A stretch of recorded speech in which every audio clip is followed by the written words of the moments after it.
Hello everyone. आज के इस एक्सप्लेनर में हम एक बहुत ही इंटरेस्टिंग और डीप क्लिनिकल टॉपिक पे बात करने वाले हैं। The paths to the integrated male, overcoming the nice guy syndrome. एक थेरेपिस्ट के नजरिए से बिना किसी जजमेंट के हम पुरुष मनोविज्ञान के उस हिस्से को डिकोड करेंगे जो अक्सर अनकहा रह जाता है। ये एक ऐसा माइंडसेट है जो बहुत ही अच्छे इंटेंशंस के साथ शुरू तो होता है, लेकिन सच कहूं तो अक्सर अंदर ही अंदर रिश्तों को खोखला कर देता है। तो चलिए सीधे इसमें डाइव करते हैं। अब यहाँ एक बहुत बड़ा पैराडॉक्स है। आपने कभी सोचा है कि ऐसा क्यों होता है कि जो लोग हमेशा सब कुछ सही करने की कोशिश करते हैं वो अक्सर अंदर से इतने हताश और अनफुलफिल्ड महसूस करते हैं? मतलब बचपन से हमें यही तो सिखाया जाता है ना कि अगर हम सबको खुश रखेंगे, किसी से लड़ाई झगड़ा नहीं करेंगे, तो बदले में हमें हमेशा प्यार मिलेगा। लेकिन क्या असल जिंदगी में ये फॉर्मूला वाकई काम करता है? सच तो यह है कि ये पैसिव कोशिशें अक्सर उस प्यार या रिस्पेक्ट में ट्रांसलेट नहीं हो पाती जिसकी हम अंदर ही अंदर उम्मीद लगाए बैठे होते हैं। इसी सिचुएशन को मनोविज्ञान में डॉक्टर रॉबर्ट ग्लोवर ने एक बहुत ही सटीक नाम दिया है, नाइस गाय सिंड्रोम। बेसिकली ये एक बहुत ही बड़ी गलतफहमी है।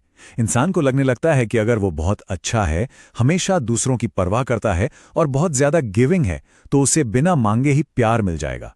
उसकी सारी जरूरतें अपने आप पूरी हो जाएंगी और जिंदगी में कभी कोई प्रॉब्लम नहीं आएगी। लेकिन असल में ये सिर्फ अपनी कमियों को छिपाने और कॉन्फ्लिक्ट्स या टकराव से बचने की एक बहुत ही अनहेल्दी कोशिश है, और इसका एंड रिजल्ट सिर्फ और सिर्फ फ्रस्ट्रेशन। देखिए, इस सिंड्रोम को हम दो हिस्सों में बांटकर देख सकते हैं। एक तरफ है पैसिव प्लीजिंग, यानी बिना कुछ खुलकर कहे बस सामने वाले को खुश करने में लगे रहना और अपनी गलतियों पर पर्दा डालना। ये ना एक बैंडेड की तरह है जो सिर्फ ऊपरी तौर पर काम करता है। और दूसरी तरफ है इसका असली क्लिनिकल इलाज, असर्टिव कम्युनिकेशन। इसका मतलब है अपनी बात को एकदम क्लियर, डायरेक्ट और ईमानदारी से रखना।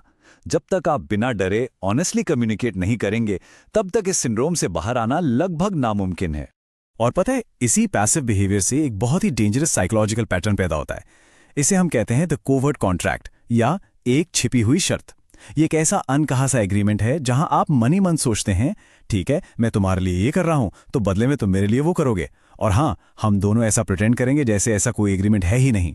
जब हम अपनी जरूरतें सीधे तौर पर नहीं मांगते और इन छिपे हुए कॉन्ट्रैक्ट्स का सहारा लेते हैं, तो हमारे अंदर बहुत सारा गुस्सा और कड़वाहट भरने लगती है। क्यों? क्योंकि सामने वाले को तो इस कॉन्ट्रैक्ट के बारे में पता ही नहीं है, तो वो वापसी कैसे देगा? अब आप शायद सोच रहे होंगे कि तो क्या केयर करना ही गलत है? नहीं। इस कड़वाहट को समझने के लिए आपको केयर टेकिंग और असली केयरिंग के बीच का डिफरेंस समझना होगा। केयर टेकिंग अक्सर अंदर के खालीपन से आती है। इसमें आप जो भी मदद करते हैं उसके पीछे कोई छिपी हुई उम्मीद या कोई स्ट्रिंग अटैच्ड होती है, जो देखा जाए तो एक तरह का मैनिपुलेशन ही है। जबकि असली केयरिंग आपके अंदर की पूर्णता से आती है। इसमें आप बस इसलिए कुछ करते हैं क्योंकि आप करना चाहते हैं, बिना किसी शर्त या रिटर्न की उम्मीद के। तो फिर इस पूरी प्रॉब्लम का सल्यूशन क्या है? क्या अचानक से एक बुरा इंसान बन जाना है? बिल्कुल नहीं। हमारा अल्टीमेट थेरेप्यूटिक गोल है द इंटीग्रेटेड मेल बनना। ये वो इंसान है जो अपनी सारी स्ट्रेंथ्स और वीकनेसेस के साथ खुद को पूरी तरह एक्सेप्ट करता है, जो अपनी जरूरतों की जिम्मेदारी खुद उठाता है, और सबसे इंपॉर्टेंट बात, वो अपनी जिंदगी में बहुत ही फर्म पर्सनल बाउंड्री सेट करता है। यही तो सेल्फ एक्सेप्टेंस का असली रास्ता है। अब आप पूछेंगे कि ठीक है, पर इस स्टेज तक पहुंचे कैसे? इसका ट्रीटमेंट प्लान क्या है? तो देखिए, शुरुआत में ये कदम उठाना आपको थोड़ा सेल्फिश या शायद डरावना भी लग सकता है, लेकिन सबसे पहला और सबसे क्रूशियल स्टेप है खुद को प्रायोरिटी बनाना। जी हां, हेल्दी मैस्कुलिन हैबिट्स बनाने की शुरुआत ही तब होती है जब आप बिना किसी गिल्ट के खुद को और अपनी जरूरतों को सबसे आगे रखना सीखते हैं। चलिए इसे थोड़ा और प्रैक्टिकली समझते हैं। मैं आपके साथ एक केस स्टडी शेयर करता हूं शेन की। शेन अपने रिश्ते में अपनी पार्टनर को लगातार महंगे गिफ्ट्स देता रहता था, उसे खुश करने की हर मुमकिन कोशिश करता था। उसे लगता था कि एक अच्छा पार्टनर होने का यही सही तरीका है। लेकिन रियलिटी क्या थी? रियलिटी ये थी कि शेन खुद को बहुत अनअप्रिशिएटेड महसूस करता था, और उसकी पार्टनर को उस रिश्ते में घुटन होने लगी थी, जैसे शेन का प्यार उस पर हावी हो रहा हो। तो इस सफोकेटिंग सिचुएशन को ठीक करने के लिए शेन ने कुछ बहुत ही सॉलिड चेंजेस किए। आप इसे उसका पर्सनल प्रिस्क्रिप्शन कह सकते हैं। सबसे पहले उसने अगले 6 महीने तक कोई भी गिफ्ट ना देने का एक स्ट्रिक्ट रूल बनाया। प्यार पाने के लिए वो जो आर्टिफिशियल सरप्राइजेस प्लान करता था ना, वो सब एकदम बंद कर दिया, और अपनी वो सारी एनर्जी जो वो दूसरों पे खर्च कर रहा था, उसे अपनी खुद की जरूरतों का ख्याल रखने में लगा दिया। उसने अप्रूवल मांगने की उस पुरानी आदत को जड़ से उखाड़ फेंका। और गेस व्हाट, इन बदलावों का रिजल्ट किसी मैजिक से कम नहीं था। जब शेन ने हमेशा प्लीज करने वाली वो डेस्परेट आदत छोड़ दी, तो उसकी पार्टनर ने उससे प्यार करना बंद नहीं किया, बल्कि इसके ऑपोजिट वो खुद ज्यादा केयरिंग हो गई। उसे फाइनली अपना स्पेस मिला। वो शेन के साथ वक्त बिताने का वेट करने लगी। इससे हमें ये समझ आता है कि दूसरों से हर वक्त अप्रूवल मांगना बंद करने से ही रिश्ते में असली इंटीमेसी को ग्रो करने की जगह मिलती है। चलिए एक और बहुत ही इंटरेस्टिंग केस स्टडी देखते हैं। ये गिल की कहानी है। गिल हमेशा इस डर में जीता था कि कहीं उसकी पार्टनर का मूड न खराब हो जाए। वो हमेशा बहुत संभल कर बात करता था, लिटरली जैसे कांच पर चल रहा हो।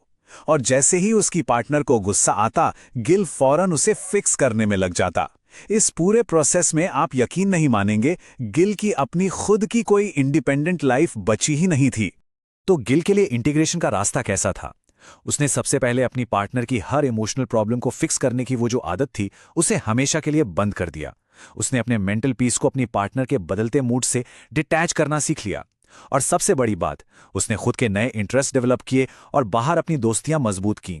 यहां सबसे बड़ा साइकोलॉजिकल ब्रेक थ्रू था हर चीज को कंट्रोल करने की उस चाहत को छोड़ देना और अपनी इमोशनल बाउंड्रीज को स्ट्रांग बनाना। गिल के इस पूरे सफर का जो सबसे बड़ा लेसन है, वो एक बहुत ही डीप रियलाइजेशन में छिपा है। उसके रिश्ते का असली टर्निंग पॉइंट तब आया जब उसने ये डिसाइड किया कि उसे इस बात की परवाह नहीं है कि वो दोनों फ्यूचर में साथ रहेंगे भी या नहीं। है ना कमाल की बात? जब आप रिश्तों में कंट्रोल करना छोड़ देते हैं और अपना पूरा फोकस अपनी सेल्फ ग्रोथ पर लगाते हैं, तो अक्सर आपको वही मिल जाता है जिसके पीछे आप हमेशा से भाग रहे थे। देखिए, रिश्तों में अप्रूवल सीकिंग आपको एक गिरगिट की तरह बना देती है, जो बस इसलिए अपना रंग बदलता है ताकि लोग उसे पसंद करें। ये बहुत थकाने वाला काम है।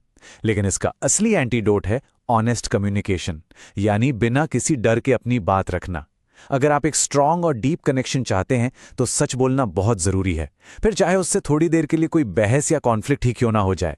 एक कड़वा सच हमेशा उस झूठी और बनावटी शांति से लाख गुना बेहतर होता है। तो अगर हम इस पूरी चीज को समराइज करें, इस इंटीग्रेटेड स्टेट को मेंटेन करने के लिए हमें किन आदतों की जरूरत है? पहली बात, रिश्तों में कभी भी उस बिहेवियर को टॉलरेट ना करें जो सहने लायक नहीं है। एक्सक्यूज बनाना बंद करें और अपने एक्शंस की जिम्मेदारी लें। दूसरे लोगों के साथ, स्पेशली मेल फ्रेंड्स के साथ मीनिंगफुल और वल्नरेबल कनेक्शंस बनाएं। अपनी जरूरतों को घुमा फिरा कर नहीं, बल्कि सीधे तौर पर मांगना सीखें। और सबसे जरूरी चीज, दुनिया से वैलिडेशन मांगना बंद करें और अपना अप्रूवल खुद जनरेट करें। You are enough. अब हम इस एक्सप्लेनर के बिल्कुल एंड पर आ गए हैं, और जाने से पहले मैं आपको एक बहुत ही थॉट प्रोवोकिंग सवाल के साथ छोड़ना चाहता हूं। जरा इमेजिन कीजिए, क्या होगा अगर अप्रूवल पाने की उस डेस्परेट बेचैनी की जगह आपके अंदर पूरी तरह से असली और ऑथेंटिक बनने की हिम्मत आ जाए। सोचिए, जब हम खुद को अपनी सारी कमियों के साथ अपना लेते हैं, तब हमारी जिंदगी और हमारे रिश्ते कितने रियल और सुकून भरे हो जाएंगे। है ना सोचने वाली बात? आज के इस एक्सप्लेनर में मेरे साथ जुड़ने के लिए आपका बहुत बहुत शुक्रिया।